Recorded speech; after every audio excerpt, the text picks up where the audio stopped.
Bonjour et bienvenue dans ce premier épisode des News de l'armement. Pour ce premier épisode, les articles cités sont tirés du magazine d'armes à feu Cible et notre phrase du jour sera « Faites l'humour et pas seulement la guerre », tiré d'un article écrit par André Nonime, qui soulève la question « Peut-on faire de l'humour sur et avec les armes ?» demanderont les anti-armes et les pisse-froids. Bah évidemment que non, voyons, c'est pas bien. Oh, toi tu te calmes là. À m'agresser comme ça. C'est pas vrai ça, cette violence tout le temps. Alors première information. Un tireur qui quittait son stand a été sollicité par une jeune femme qui, appelant à l'aide suite à apparemment une panne de véhicule. Pendant que le tireur qui avait quitté son stand venait au secours de la jeune femme, des complices de la jeune femme qui était cachée ont vidé son coffre de toutes ses armes et accessoires. Donc méfiez-vous lors de vos trajets, aller et retour au stand de tir. Cette information nous parvient des services de police. Deuxième information, les toilettes du Capitole sont bien gardées. Le 29 janvier 2017, l'agent de sécurité d'un sénateur américain a oublié son Glock et son chargeur, donc ceci, dans les toilettes publiques du Capitole. Celui-ci, qui a failli finir au trou, a dû s'expliquer face à une grosse commission. Et à la suite de cet événement, la police du Capitole révéla qu'il y a eu deux événements similaires à celui-ci. Un enfant de 7 ou 8 ans a découvert également un Glock dans les toilettes du Capitole quelques temps après cet événement. Un autre Glock a été retrouvé à la vue du public par un agent de sécurité, pourtant dans un des lieux les plus sécurisés des États-Unis. Depuis, la police du Capitole fait la chasse à ces négligences et particulièrement en surveillant les WC. Nous avons également, pour les situations de combat très stressantes, le slip blindé, tout simplement un gilet pare-balles retourné donnant l'apparence d'une couche culotte. Toujours en restant dans l'habillement, la société Shinesti, spécialisée dans le prêt-à-porter difficile, cette marque américaine étoffe sa gamme de costumes en proposant un costume camouflage avec une cravate assortie idéale pour ne pas passer inaperçu.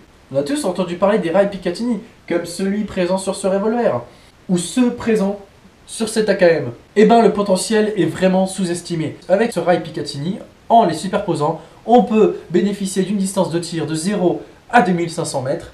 Par contre, pour le holster, il faudra attendre un peu, il est à l'étude. Maintenant, une page d'art. L'artiste Federico Uribe, originaire de Bogota, a exposé une collection faite à partir de douilles de récupération. On parle bien de douilles d'armes à feu, comme celle-ci ou toutes celles-ci.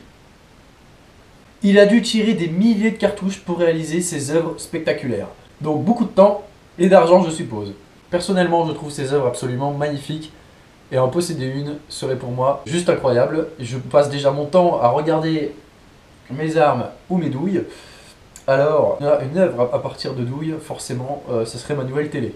Le froid tue. Une comparaison du taux d'homicide entre Chicago et l'Illinois, où il y a pas d'armes, zéro armurerie, etc., avec une législation très stricte, comparé à d'autres villes comme Houston ou le Texas, où là, les armes, c'est open bar.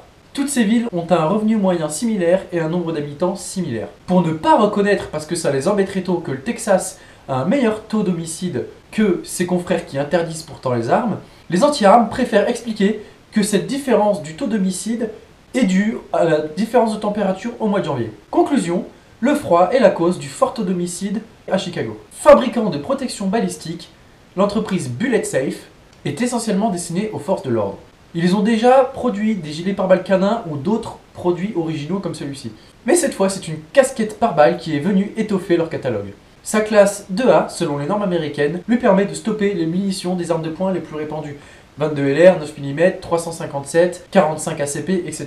Évidemment, le constructeur indique que sa casquette ne protège pas des traumatismes liés à l'impact de la balle, qui précise également que l'énergie d'un impact d'une ogive de 45 ACP équivaut à 2 fois la puissance d'un palais de hockey. Mais il rappelle quand même qu'il vaut mieux une grosse commotion qu'un trou dans la tête.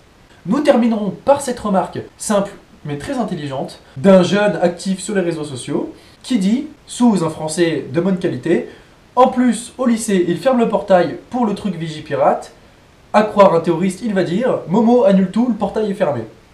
J'espère que ces news vous auront plu. Partagez cette vidéo afin de tenir la communauté des tireurs au courant de ce qui se passe. Et abonnez-vous pour ne pas louper la prochaine. Profitez-en, c'est gratuit. Et je vous dis à la prochaine pour votre séance d'information. Ciao!